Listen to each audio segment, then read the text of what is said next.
Hey everyone, it's Rob Golfi here with RE/MAX the Golfi Team. We got Conrad Zerini with RE/MAX Escarpment and RE/MAX Niagara, broker owner, and we got Brian Hogbin with Mission 35 Mortgages. We're going to talk about what's happening in real estate this week. Yay. Guys, an article came out. It was in the CHCH TV. I think it's hit the papers. They had a shortage of homes after World War II. They dug down and built these wartime houses, and they were able to build some of these wartime houses in 30 days in some cases. Like they just had to dig the basements, boom, and they slapped them up. Why can't we do that now? Like, is that like is it like, you know, builders, Conrad, your friends are builders. Yep. Tell me, is it hard to do now? Like, you know, or is it? Well, you know, it was pretty monumental back then, because you got to remember, the population was probably half of what it is today, and we let in there was 400,000 immigrants that came in 1914, right? So during the First World War, so that represented about 5% of the population. So we're only bringing in 1 million people, and we got 40 million. So you do the math; it's barely, you know, it's not even 1%, 2%. We can't seem to do it. It goes all the way down from the planning process to everything. So to end up with land that's ready to go for that type of those types of homes is going to be something incredible. Like back then, the red tape in 1914 was a lot less. They could develop tracts of land pretty quickly, and you were done. And I grew up in those areas with the wartime homes, because we had an office on Parkdale. So all those homes behind Parkdale Avenue North, they're all that wartime home, those stories and a half and what have you. Look, at the end of the day, supply chain, material costs, trades.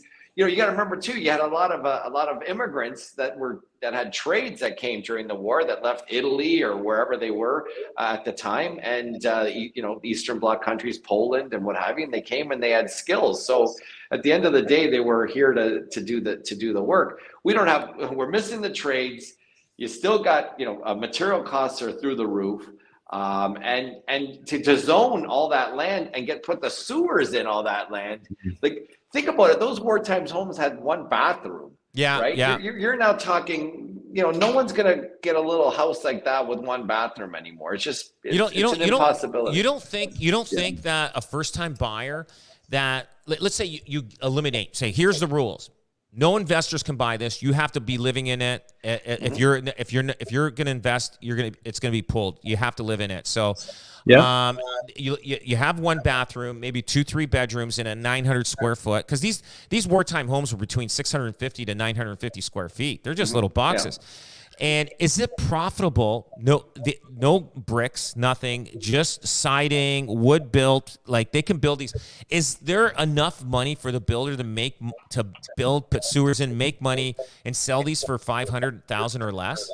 Well, who owns the land? Who owns the land? Right. Is the question, I guess right? The developer say, hey, listen, like the city of Hamilton says, hey, you've got 30 acres over here on Stony Creek Mountain or whatever.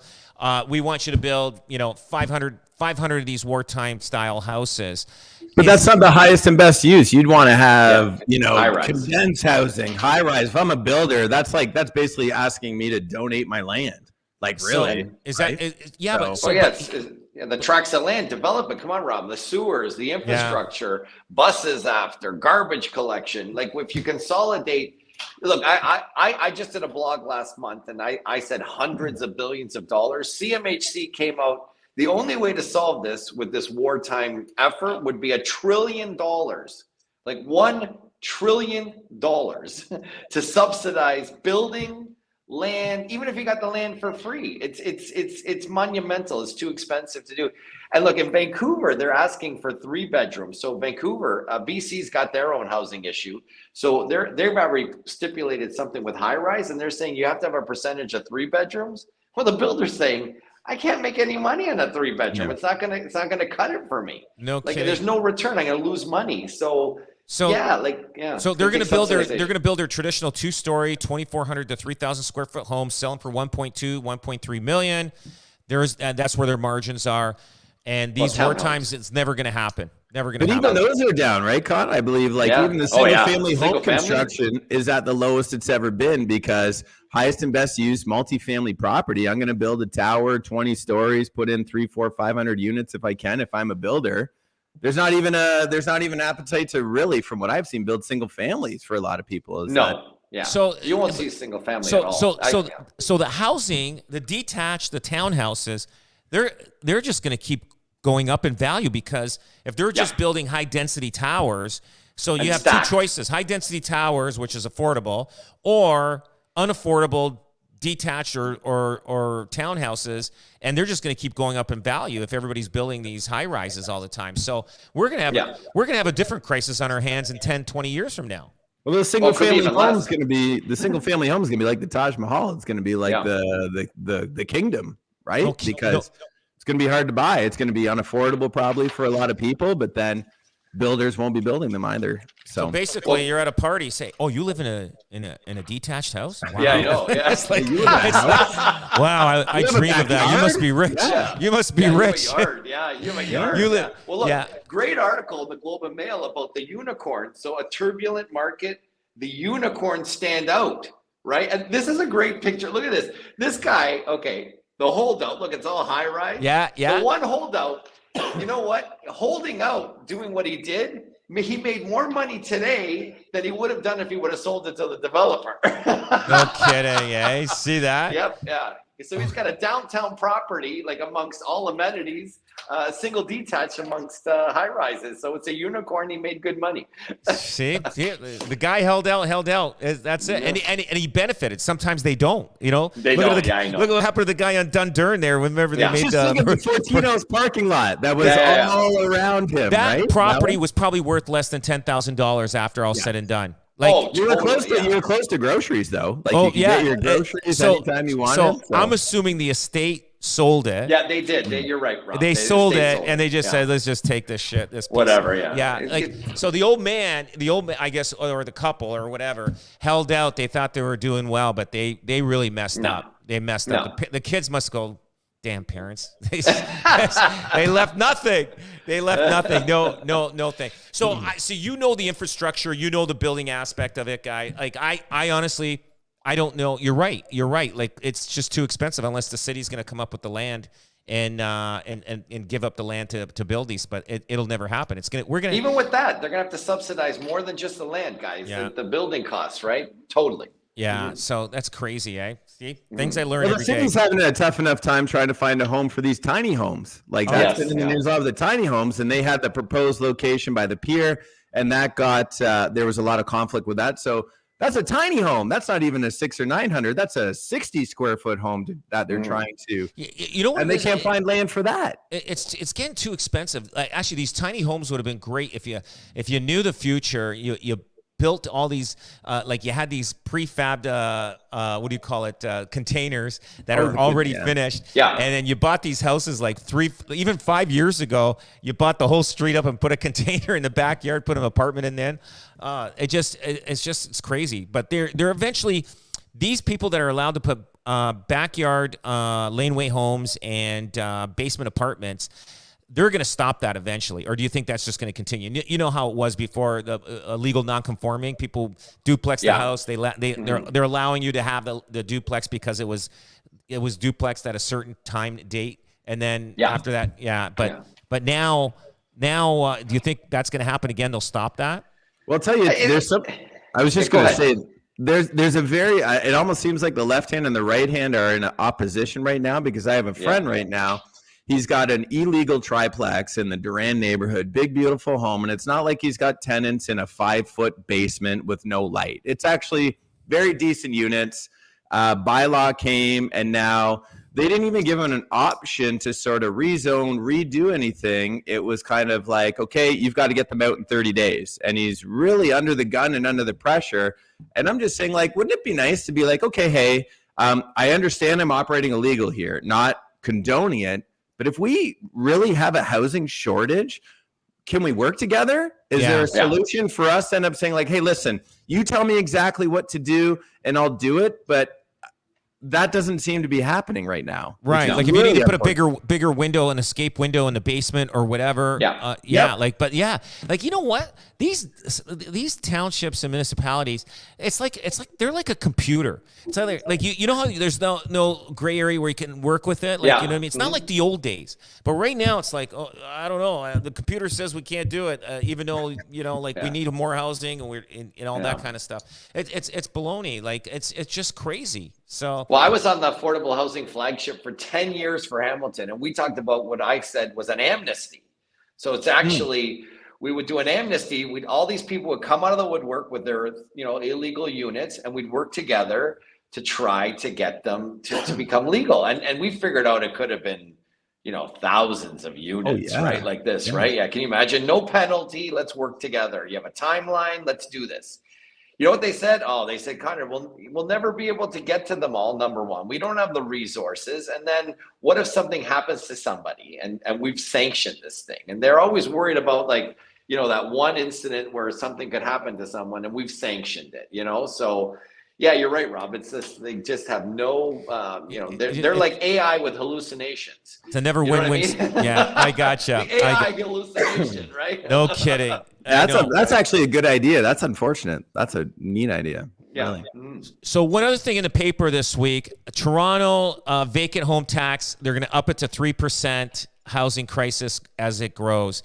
Do you think that's going to push people to sell or rent their homes, or you think these people are so rich they just say, okay, they don't even care. They don't care. There's an investor out there that doesn't want to get into the rental piece, doesn't want to have the income. I don't blame them. I mean, they're just looking for capital. They're just looking for capital growth, and that's the end of the story. So, yeah, you don't blame them. You're right. Yeah. So at the end of the day, these people are, 3%.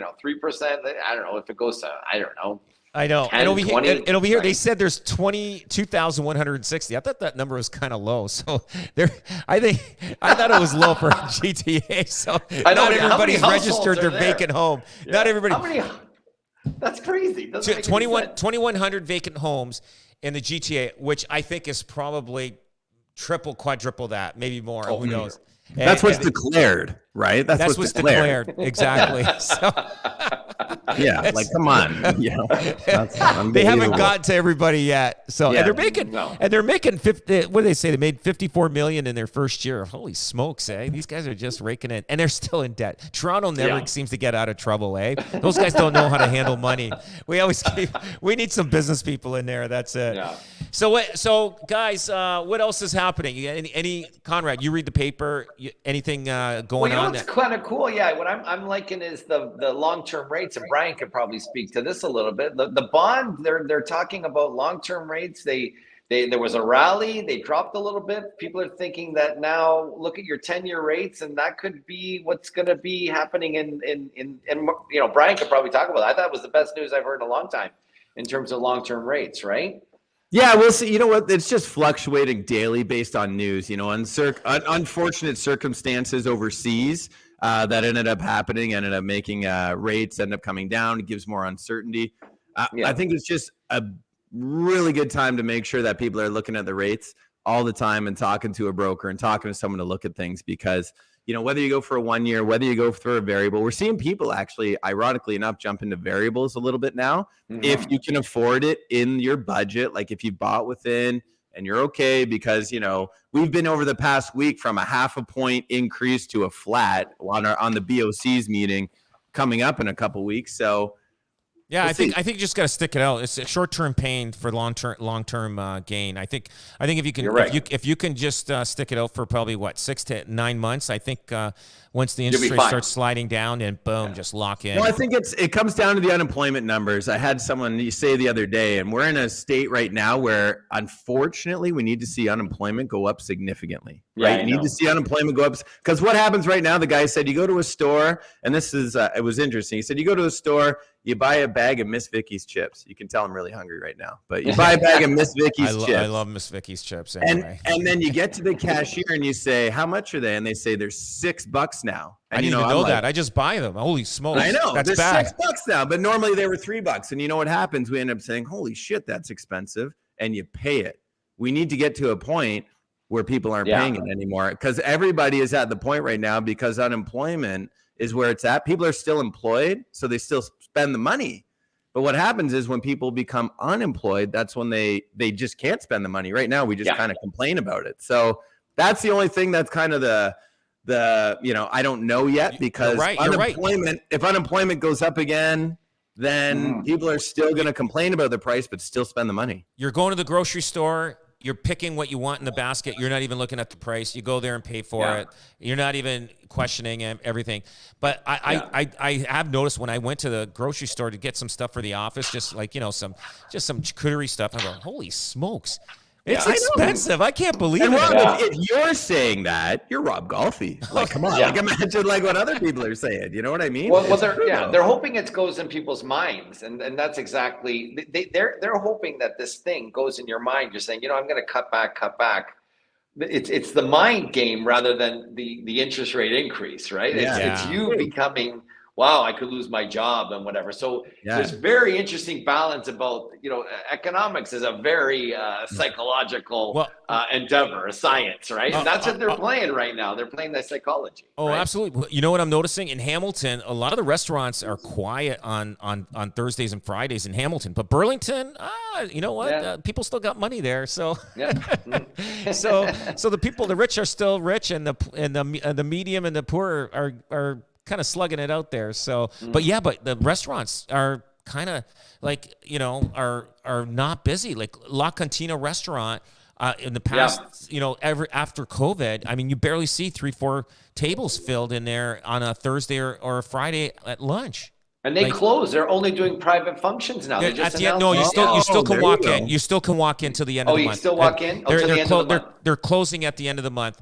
And but it's you know what, he's probably had enough of just, he's made a lot of money. I remember going to his restaurant when I was on Queen Street. Guy, phenomenal food. He deserves to retire. He worked hard and he's made 28 years. 28 years, a long time, man. Awesome. Wow. Yeah, he was a young guy when he started. But anyway, guys, I appreciate your time. Thanks. Have a great weekend. Conrad, I'll see you on Saturday? No, Saturday night and Sunday night. Sunday, yeah. Are you doing both days or just the one day? I kind of come in the afternoon on the Saturday, but then I'll come for the evening on the Sunday, definitely, for sure. So, gotcha. looking forward to it. Yeah. All right. See you guys. Have a great weekend. Thank you. Cheers, guys. Bye. Ciao.